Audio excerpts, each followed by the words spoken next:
your role as a strategic and corporate affairs, how do you see the platform like Bharat Bistar influencing not just the farmer productivity in this context, but also how the agricultural companies align their product and their advisory strategies?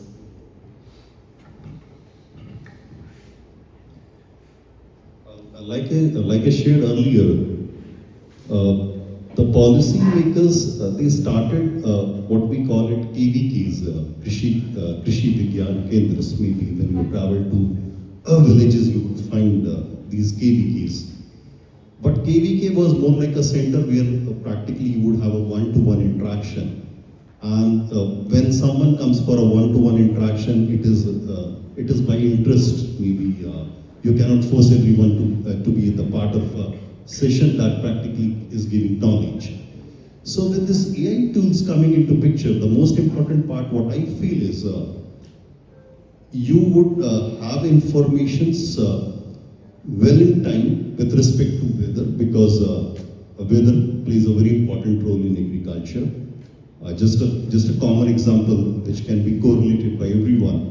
Either you would have no rains, or either you would have good rains, or you would have rains in different time periods when it is not required. The same is important that practically when it comes to the soil, because agriculture has changed now. Because earlier when we used to talk of agriculture, we used to say it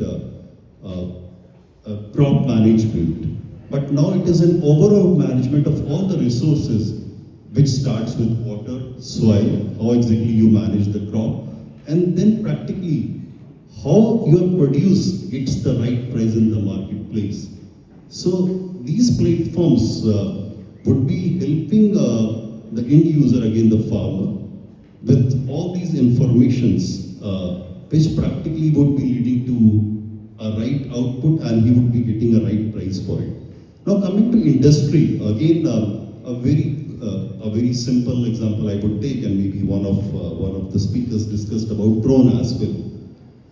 Currently, yes, lot is being discussed about drone, and even lot is being discussed on urea, nano urea as well. I won't go to the subject of nano urea, but when it comes to drone, the important part is are the formulations which presently exist in the marketplace, are they ready for drone application?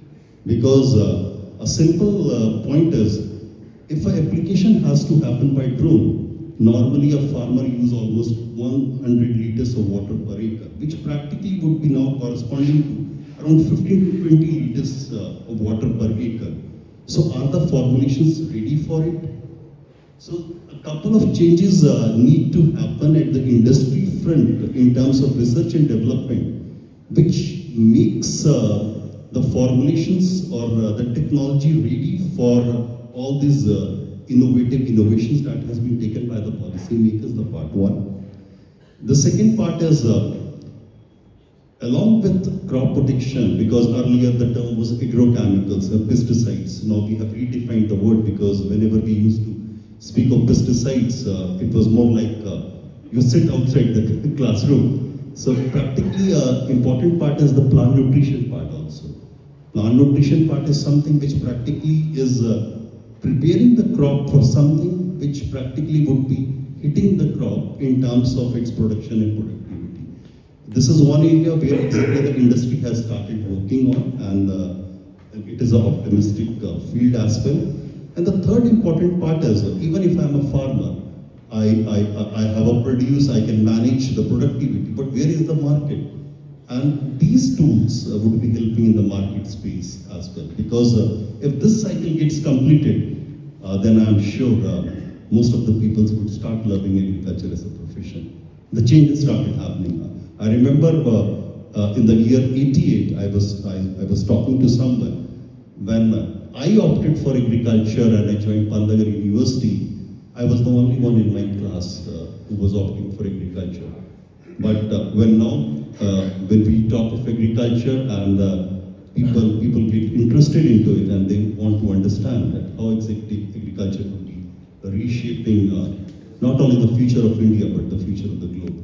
So this is how the industry is preparing itself. That was very interesting to know. If that converts, then it will be really good for the country and the globe. Mr. Chaudhary, also a primary theme in this budget was the risk reduction. And now the weather patterns you talked about have also been unpredictable due to the climate change we see in the global also context. The government is also betting on AI and better data to provide early warning system for farmers. You talked about AI tools, but beyond that, just technology and everything, what structural changes are needed in the agriculture sector? That's the one thing that I. Normally, with this climatic change happening, we call it abiotic stress to the plant. Abiotic stress is something which is uncontrollable, I would say, because we cannot control the climate. A very common example, because we are in the northern part of the country, just before the harvesting of the wheat crop, if there is a sudden rise in the temperature, it practically impacts the yield by maybe 10 to 15% of part one. And the more important part is the quality of the grain, because it would be a shriveled grain. So a couple of things are being worked out on it. One part is we normally call it the genomics, where you would be working on the genetic engineering part of the plant, which again has two schools of thought. Some favor it and some don't favor it. A couple of reasons. We even discussed it when we were having tea. The other part is practically that relates to genome editing. This has started happening in India. This is one part where practically you will be able to manage the abiotic stress which you foresee because of these climatic changes. The other good part is, and it falls under the bracket of the biologicals, I would say, the industry has started working on it, and we call it the science related to biofertilizers or the biostimulants. These are again which practically would be affecting the phenotypes of the crop, and would be helping for the crop to manage these uncontrollable, the high temperature, the drought, or maybe the extra rainfall part. The good part is the information which is received well in times may help in a couple of decisions. And one common decision is, for example, if I do have an information well in time that maybe he can correlate it. In Punjab, earlier the transplanting of rice, it used to happen in the month of May. Because normally what used to happen, you have a pre-monsoon shower. The moment there is a pre-monsoon shower, the farmer would start preparing his land, and then you would have a monsoon. But now if you see the transplanting starts from 15th of June. And 15th of June is also with an expectation that we would have a pre-monsoon shower. So currently, with informations coming well in time on important aspects, the farmer can take a couple of decisions. Which variety to use? If the monsoon is delayed, he can switch over to short duration variety, the part one. What level of fertilizers are to be used and when to be used, because it would have an information related to the nutrient use efficacy, because most of the fertilizers which are being used as basal application, I understand if statistically 50 to 60% of it that is used, the other is runoff loss, what we call it in agriculture.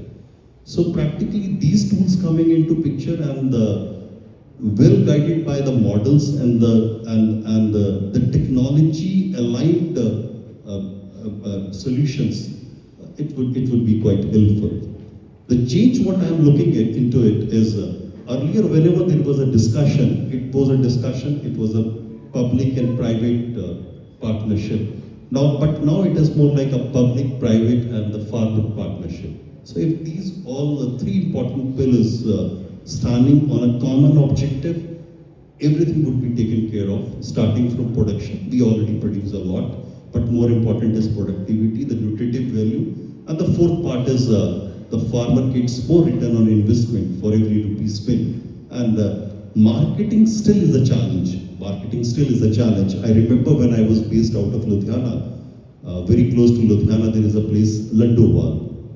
And the normal cropping pattern is rice and wheat. And the farmer was being encouraged to grow chilies. Growing chilies in Punjab, and he did very well. But practically there was no market for it. So it was just a throwaway price in the local market, because these localized market in agriculture is for localized geographies. Chilies you have to go to Guntur, turmeric you need to go to Salim. So this again, sorry, I missed it out.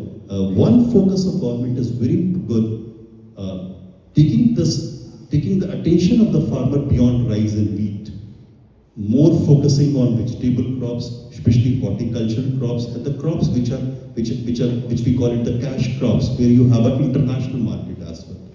So we are on the right way. Let's see, hopefully it should go well, and we would have more agriculturists than on your